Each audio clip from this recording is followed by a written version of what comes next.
Let me begin this evening by expressing my gratitude to the American people for your outpouring of love and support following the assassination attempt at my rally on Saturday.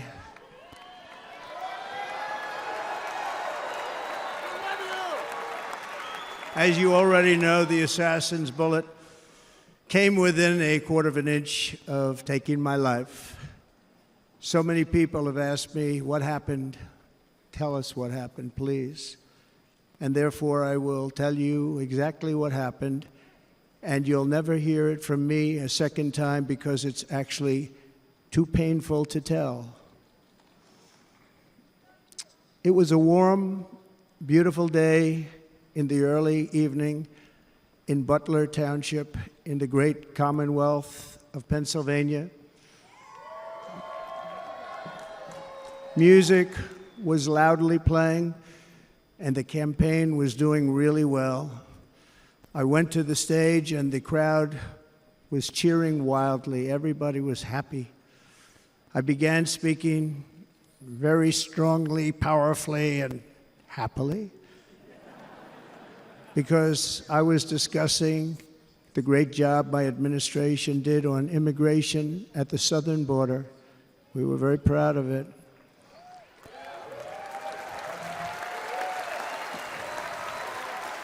Behind me and to the right was a large screen that was displaying a chart of border crossings under my leadership. The numbers were absolutely amazing. In order to see the chart, I started to, like this, turn to my right and was ready to begin a little bit further turn, which I'm very lucky I didn't do, when I heard a loud whizzing sound and felt something hit me really, really hard on my right ear. I said to myself, wow, what was that? It can only be a bullet. And moved my right hand to my ear, brought it down. My hand was covered with blood, just absolutely blood all over the place. I immediately knew it was very serious, that we were under attack, and in one movement proceeded to drop to the ground. Bullets were continuing to fly as very brave Secret Service agents rushed to the stage, and they really did. They rushed to the stage.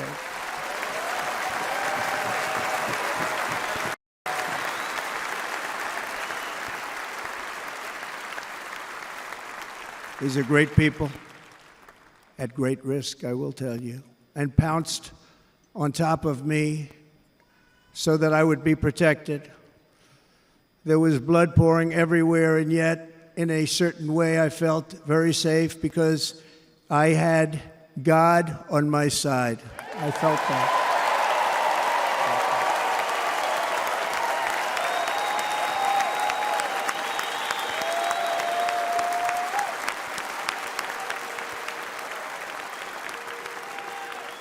The amazing thing is that prior to the shot, if I had not moved my head at that very last instant, the assassin's bullet would have perfectly hit its mark, and I would not be here tonight. We would not be together. The most incredible aspect of what took place on that terrible evening in the fading sun was actually seen later. In almost all cases, as you probably know, and when even a single bullet is fired, just a single bullet, and we had many bullets that were being fired, crowds run for the exits or stampede, but not in this case. It's very unusual.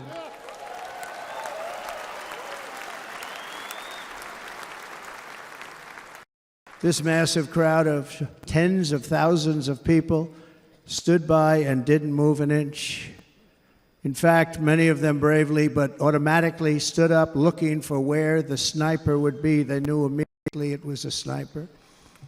and then began pointing at him. You can see if you look at the group behind me, that was just a small group compared to what was in front. Nobody ran, and by not stampeding, many lives were saved.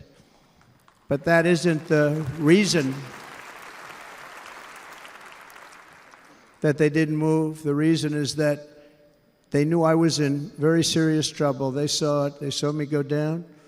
They saw the blood and thought, actually most did, that I was dead. They knew it was a shot to the head. They saw the blood. And there's an interesting statistic. The ears are the bloodiest part. If something happens with the ears, they bleed more than any other part of the body. For whatever reason, the doctors told me that. I said, why is there so much blood? He said, it's the ears. They bleed more. So we learned something, but they just, this beautiful crowd, they didn't want to leave me. They knew I was in trouble. They didn't want to leave me. And you can see that love written all over their faces. Incredible people. They're incredible people. Bullets were flying over us, yet I felt serene. But now the Secret Service agents were putting themselves in peril. They were in very dangerous territory. Bullets were flying right over them, missing them by a very small amount of inches. And then it all stopped. Our Secret Service sniper, from a much greater distance and with only one bullet used, took the assassin's life, took him out.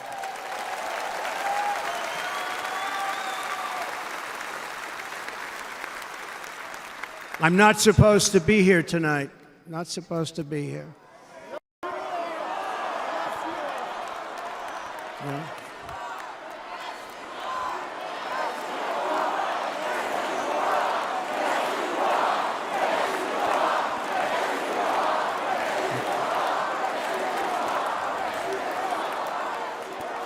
Thank you. But I'm not. And I'll tell you, I stand before you in this arena only by the grace of Almighty God.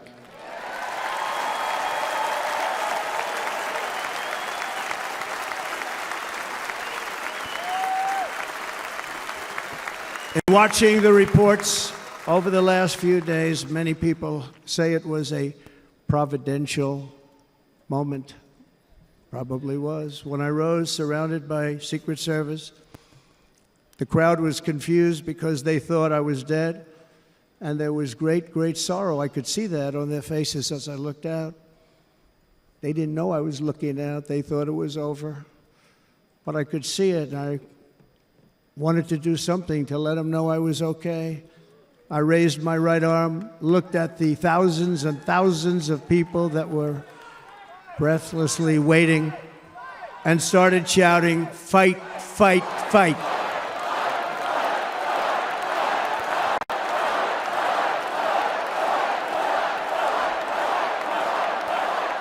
Thank you. Once my clenched fist went up, and it was high into the air. You've all seen that. The crowd realized I was okay and roared with pride for our country like no crowd I have ever heard before. Never heard anything like it. For the rest of my life, I will be grateful for the love shown by that giant audience of patriots that stood bravely on that fateful evening in Pennsylvania. Tragically, the shooter claimed the life of one of our fellow Americans, Corey Comparator. Unbelievable person, everybody tells me. Unbelievable. And seriously wounded, two other great warriors. Spoke to them today. David Dutch and James Copenhaver, two great people. I also spoke to all three families of these these tremendous people. Our love and prayers are with them, and always will be. We're never going to forget them. They came for a great rally. They were serious Trumpsters, I want to tell you. They were serious Trumpsters, and still are. But Corey, unfortunately, we have to use the past tense. He was incredible. He was a highly respected former fire chief, respected by everybody. Was accompanied by his wife, Helen, incredible woman. I spoke to her today, devastated, and two precious daughters. He lost his life selflessly, acting as a human shield to protect them from flying bullets. He went right over the top of them and was hit. What a fine man he was.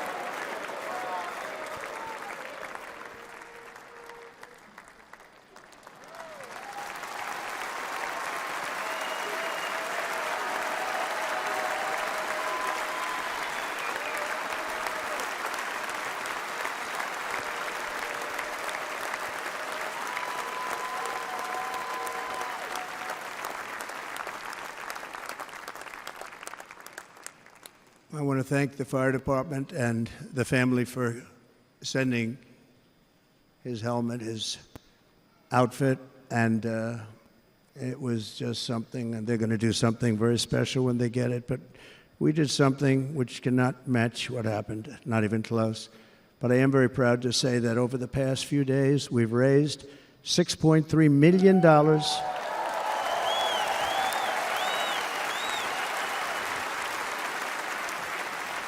for the families of David, James, and Corey, including from a friend of mine just called up. He sent me a check right here. I just got it. $1 million from Dan Newland. Thank you, Dan. And again, when speaking to the family, I told them, I said, well, I'm going to be sending you a lot of money, but it can't compensate. They all said the same thing. You're right, sir. We appreciate so much what you're doing, but nothing can take the place in the case of Corey. And the other two, by the way, they were very, very seriously injured, but now they're doing very well. They're going to be okay.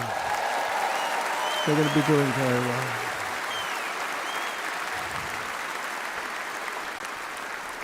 They're warriors. So now I ask that we observe a moment of silence in honor of our friend Corey.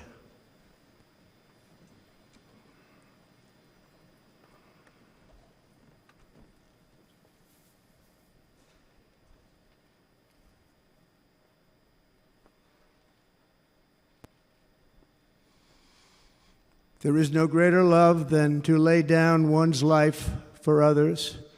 This is the spirit that forged America in her darkest hours, and a love that will lead America back to the summit of human achievement and greatness. This is what we need. Despite such a heinous attack, we unite this evening more determined than ever. I am more determined than ever, and so are you. So is everybody in this room.